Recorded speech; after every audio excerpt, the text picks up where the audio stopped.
ආයුබෝවන් හැමෝටම කියුරියෝ world SL තුලින් අද අපි ඔයාලව හමු වෙන්නේ තවත් කුතුහලයේ දනවන දෙයක් ඔයාලත් එක්ක බෙදා ගන්න. ඉතින් අපි බලමු මේ මොකක්ද කියලා. ඇල්බර්ට් අයින්ස්ටයින් කියන්නේ මේ ලෝකේ හිටපු බුද්ධිමත් මිනිස්සෙක් කියලා අපි කවුරුත් දන්නවනේ.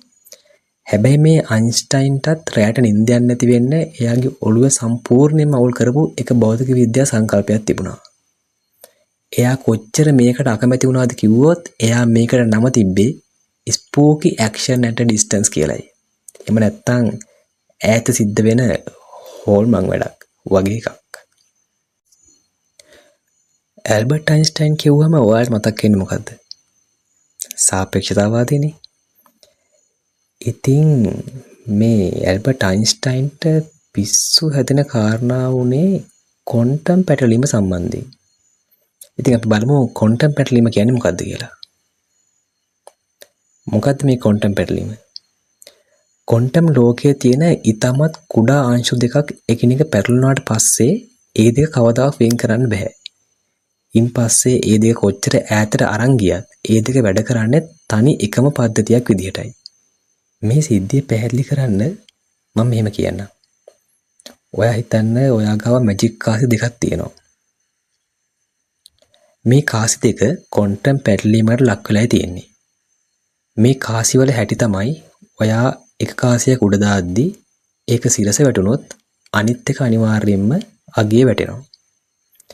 දැන් ඔයා එක කාසියක් ඔයාගේ සාක්කුවේ දාගෙන අනිත් කාසිය අභ්‍යවකාශ යානයකින් ආලෝක වර්ෂ මිලියන ගාණක් ඈතින් තියෙන වෙනත් ගැලැක්සි එකකට යවනවා.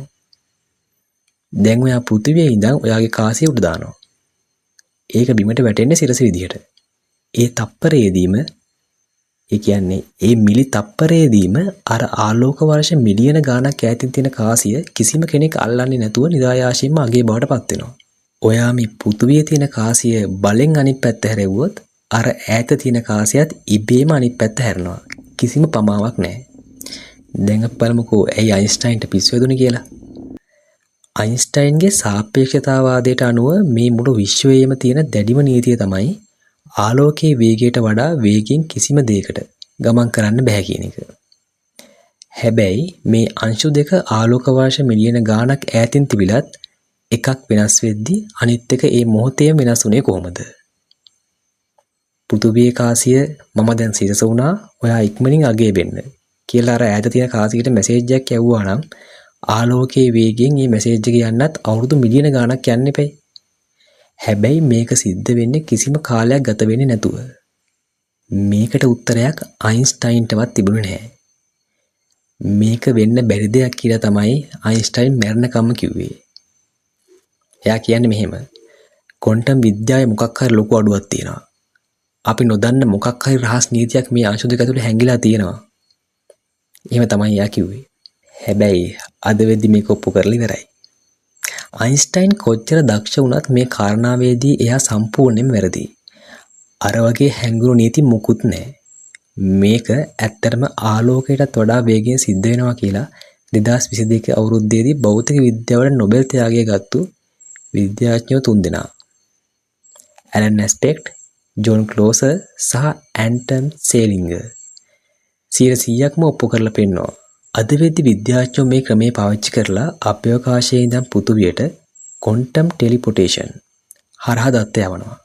මේක තමයි අනාගතයේ හැදෙන කිසිම හැකර් කෙනෙකුට කඩන්න බැරි ක්වොන්ටම් අන්තර්ජාලයේ රහස වෙන්නේ.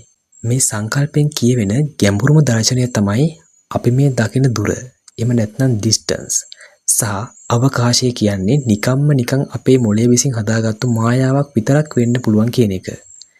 විශ්වය කියන්නේ ඈතින් තියෙන කෑලි ගොඩක් නෙවෙයි. ඇත්තට මේක එකිනෙකට තදින් බැඳුණු එකම තැනක තියෙන මහා ජීවමාන දැලක් වෙන්නත් පුළුවන්. මේ වීඩියෝ එක බැලුවට පස්සේ ඔයා දන්න දේවල් සහ ඔයාට හිතෙන දේවල් පහලින් කමෙන්ට් කරන්න. ඉතින් මේ වගේ දැනුම සහ කුතුහලය පිරුණු වීඩියෝකින් නැවත හමු වෙනතුරු හැමෝටම සුබ දවසක්.